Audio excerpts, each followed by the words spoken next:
የመጀመሪያው ምርጫችን የሚሆነው ፈረንሳይ የግማሽ ፍጻሜውን ማሸነፏን ይፋ አድርጋለች። በዓለም ዋንጫ ሩብ ፍጻሜ ፈረንሳይ ሞሮኮን 2-0 በማሸነፍ ግማሽ ፍጻሜን መቀላቀሏ ይፋ ተደርጓል። ፈረንሳይ የማሸነፊያ ግቦችን ኪሊያን ምባፔና እንዲሁም ደግሞ ኦስማን ደንበሌ ነው ግቦችን ያስቆጠረው። የፈረንሳይ በተከታታይ 3 የዓለም ዋንጫዎችን ውድድር በግማሽ ፍጻሜ ተጫውታለች ነው የተባለው።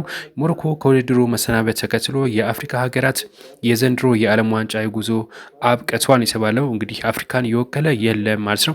የምባፔ ፍጹም ቅጣት ምት ያዳነውም ያሲን ቦኑ በዓለም ዋንጫ ታሪክ ብዙ ፍጹም ቅጣት ምት ያዳነ አራተኛው ግብ ጠባቂ ሆኖ ተመዝግቦለታል። ኪሊያን ምባፔ በውድድሩ 8ኛ ጎልን በማስቆጠር ከሜሲ ጋር የኮከብ ግብ አስቆጣሪነቱን እንደዚሁ ደረጃ 1 አድርጓል ማለት ነው። ፈረንሳይ በግማሽ ፍጻሜ የስፔን እና የቤልጂየም አሸናፊን ትገጥማለች ተብሎ ነው የሚጠበቀው። የምሽቱ ጨዋታ ይህንን ይመስል ነበረ።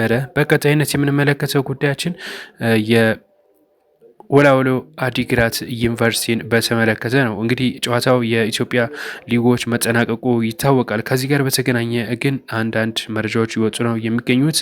እንደዚሁ ሽልማት ተበርክተዋል ለሁሉም ለክለብ አባላት ማለት ነው። የወላወሎ አዲግራት የዋንጫ አሸናፊ ሆኗል ማለት ነው። አሸናፊ መሆኑንም እንደዚሁ አረጋግጧል። በ2018 የኢትዮጵያ ዋንጫ የፍጻሜ የወላወሎ አዲግራት ዩኒቨርሲቲ ሲዳማ ቡናን 2-0 በሆነ ውጤት በማሸነፍ በወላወሎ አዲግራት ዩኒቨርሲቲ የድል ግቦችን ጋናዊው አጥቂ ኮኒ ሀፊዝ እና የባየን ባንጆ አስቆጥረዋል የተባለ ወላወሎ አዲግራት ዩኒቨርሲቲ በታሪኩ ለመጀመሪያ ጊዜ የኢትዮጵያ ዋንጫን አሸናፊ ሆኖ መሆን ችሏል ማለት ነው። የወላወሎ አዲግራት ዩኒቨርሲቲ ቀጣይ ዓመት የኢትዮጵያ ወክሎ በአፍሪካ ኮንፌዴሬሽን ዋንጫ ይሳተፋል ተብሎ ነው እየተጠበቀ የሚገኘው። እጅግ ድንቅ ብቃት አሳይተዋል። ለመጀመሪያ ጊዜም ዋንጫ አንስተዋል ማለት ነው። እንግዲህ ብዙዎችን አነጋግሯል። ሌላኛው ሊዮኔል ሜሲ ለማን ነው የደወለው? ብዙዎች እየተነጋገሩበት ያለ ጉዳይ ነው።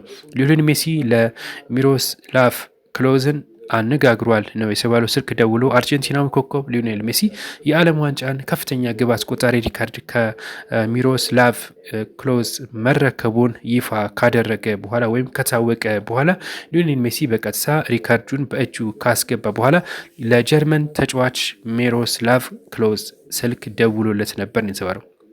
ስልክ ደውሎም ሚሮስላቭ ክሎዝን በሰጠው አስተያየት ሊዮኔል ሜሲ ደውሎ አነጋግሮኛል ሲል ተናግሯል። ከሊዮኔል ሜሲ ጋርም ለመጀመሪያ ጊዜ መነጋገሩን የገለጸው ሚሮስላቭ ክሎዝ የፈረመበትን ማሊያ እንደሚልክልኝም ነግሮኛል ሲል ገልጿል ማለት ነው። ያው ሪከርድ እየሰባበረ የሚገኘው ሊዮኔል ሜሲ የዚህንም የዓለም ዋንጫ ከፍተኛ ጎል አስቆጣሪውን ሪከርድ መስበሩን የታወቀው። ሌላው የሞሮኮ ደጋፊዎች ተጫዋቾች ለመረበሽ ሞክረው ነበር ተብሏል። የሞሮኮ ደጋፊዎች የፈረንሳይ ብሔራዊ ቡድን ተጫዋቾች ለመረበሽ መሞከራቸው ነው የተነገረው። ደጋፊዎቹ ከበሮ በመምታትና እንደዚሁም ደግሞ ርችቶችን በማስጮህ ተጫዋቾቹን ጥሩ እንቅልፍ እንዳይተኙ ለመረበሽ መሞከራቸው ተነግሯል። ለጨዋታው በርካታ የሞሮኮ ደጋፊዎች ከተለያዩ አካባቢዎች ወደ ቦስተን ማምራታቸው ነው የተነገረበት በሰዓቱ ማለት ነው። የሞሮኮ አየር መንገድም በቅርቡ ለጨዋታው ተጨማሪ በረራዎችን ለማድረግ ማዘጋጀቱም ሲገልጽ እንደነበር ይታወቃል። ሁለቱ ብሔራዊ ቡድኖች ያው 5 ሰዓት ያደረጉት ጨዋታ እንደነበር ይታወቃል። በዚህም እንግዲህ ቢረብሹም ምን ቢሉም ሞሮኮን ከሽንፈት እንዳላዳኗትም ነው ደረሰን መረጃ የሚያሳየው ማለት ነው። ያው እንግዲህ ሌላው አርሰናል የእንግሊዝ ትልቁ ክለብ ነው ሲል ገልጿል። የሰሜን ለንደኑ ክለብ አርሰናል የሊድሱን ግብ ጠባቂ አያና ሜስለር ማስፈረሙን ይፋ አድርጓል። ግብ ጠባቂው ከሊድስ ዩናይትድ ጋር መለያየቱንም ተከትሎ በነፃ ዝውውር አርሰናልን ተቀላቅሏል የተባለው በሊድስ ዩናይትድ በነበረው የ7 ዓመት ቆይታ በ215 ጨዋታዎች ላይ መሳተፉም ጭምር የተነገረው። ግብ ጠባቂው ከፊርማው በኋላ በጣም ደስተኛ ነኝ፣ ትልቅ ቀን ነው ለእኔ ምክንያቱም የሊጉን አሸናፊ ተቀላቅያለሁ ሲል ነው የገለጸው ማለት ነው። አርሰናል በረኛውን ለግሉ አድርጎታል። ኒውካስትል ተጫዋች ለማስፈረም ተስማምቷል የተባለው እንግዲህ ኒውካስል የዩናይትድ ስዊዘርላንዳዊውን አማካይ ጆሃን ማንዛ መንቢ ለማስፈረም ከስምምነት መድረሱ ታውቋል። ኒውካስል ተጫዋቹን በ50 ሚሊዮን ፓውንድ ለማስፈረም ከፍሬምበርግ ጋር መስማማታቸውን ተገልጿል። የ20 ዓመቱ አማካይ ጆሃን እንግዲህ በዚህ ዓለም ዋንጫ ውድድርም ጥሩ ጊዜ እያሳለፈ እንዳለ እንደሚገኝ የታወቀው በ50 ሚሊዮን ፓውንድም እንግዲህ ለግሉ ሊያደርገው ኒውካስትል ተቃርቧን የተባለው ተጫዋቹ በ4 የዓለም ዋንጫዎች 3 ጎሎችን አስቆጥሯል። 2 ደግሞ ለግብ የሆኑ ኳሶችን አመቻችተዋል።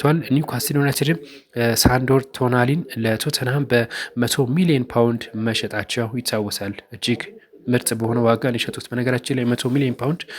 እናም እንግዲህ በ50 ሚሊዮን ብር ይህን ተጫዋች ይገዙታል ተብሎ እየተጠበቀ ነው የሚገኘው ኒውካስትል ዩናይትዶች ማለት ነው። በቀጣይነት የምንመለከተው ጉዳያችን የሞሮኮ እንግዲህ አሳዛኝ ሽንፈትን በተመለከተ አንዳንዶች ሀሳብ እየሰጡበት ነው የሚገኘው። እናንተ ምን ሀሳባላችሁ?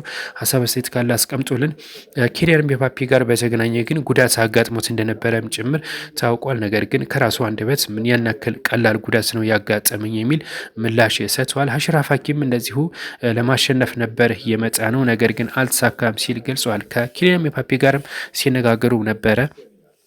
አሁን ደህና ነኝ፣ መጠነኛ የቁርጭምጭሚት ጉዳት ነው ሲል ምባፔ ምላሽ ሰጥቶታል ለሀኪሚ ማለት ነው። እንግዲህ ከዚህ ጋር በተገናኘ ሀኪሚም ስለተሰናበተ አላዘንኩም ምባፔ እንግዲህ ያው በመሰናበታቸው አዝናለሁ ሲል ምባፔ ምላሽ ሰጥቶታል። እንደዚህ ሁለቱም ሲያወሩ ነበረ። ይህን ይመስል ነበረ የምሽቱ ጨዋታ ማለት ነው።